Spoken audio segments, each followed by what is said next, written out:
Yosef is in Egypt. Joseph is in Egypt. Potiphar's wife, his master's wife, tries to seduce him. He's a 17-year-old. He's there by himself. He apparently is handsome. And she tries to seduce him. And he refuses. And again, afterwards, she frames him for rape, accuses him of rape. He gets thrown in prison. I'm sure you're familiar with the story. Interesting, when Yosef is responding to her and telling her, no, I cannot do this and we should not do this, he says three things he has three arguments against doing this action. And he starts by saying, look, I am trusted in this house. No one is greater in the house than me. Everything is in my hands.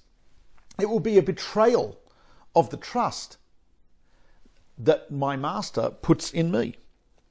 He says, secondly, it would be an evil action of that inappropriate. You would be disloyal to your husband. I would be disloyal to my master.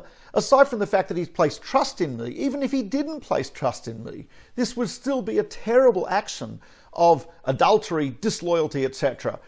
And then the third argument he says is, and this is a sin unto God. Type of interesting. So the Avraham, son of Maimonides, Rabbeinu Avraham ben Arambam, who is always called Avraham, son of the Rambam. I guess if you're the son of the Rambam, Maimonides, you'll always be referred to as son of Maimonides, nothing else.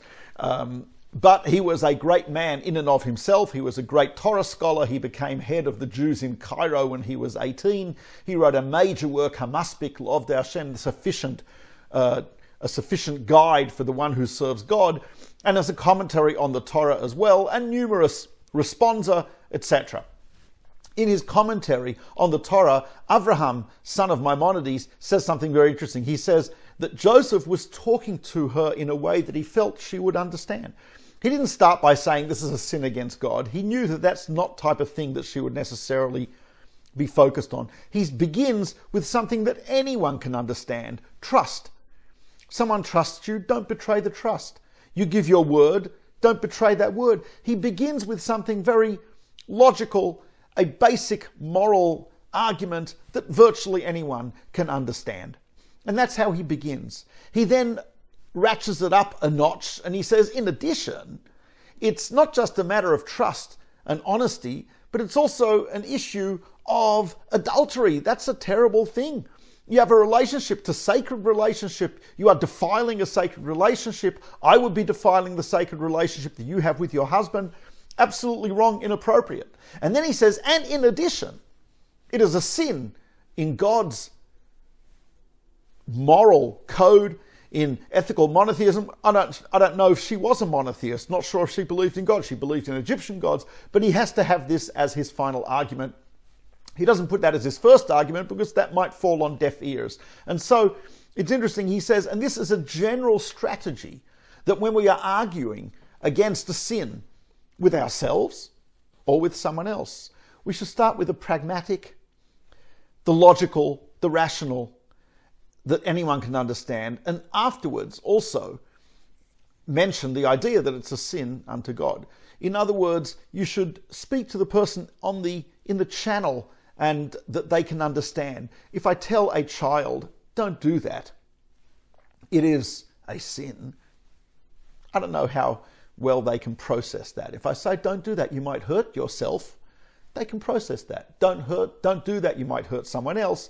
Don't do that, it's not good for you. And Maimonides, his father, actually says when you rebuke someone, you should always start the rebuke by telling them how this is damaging to themselves.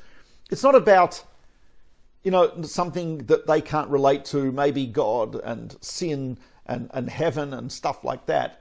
But everyone can relate to doing something which is healthy for themselves and avoiding things which are damaging and dangerous to the self. Maimonides says when you rebuke someone, that's how you should begin.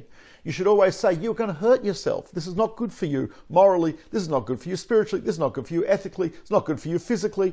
Whatever it is, the appeal has to be to the person's own self-preservation, to the person's benefit.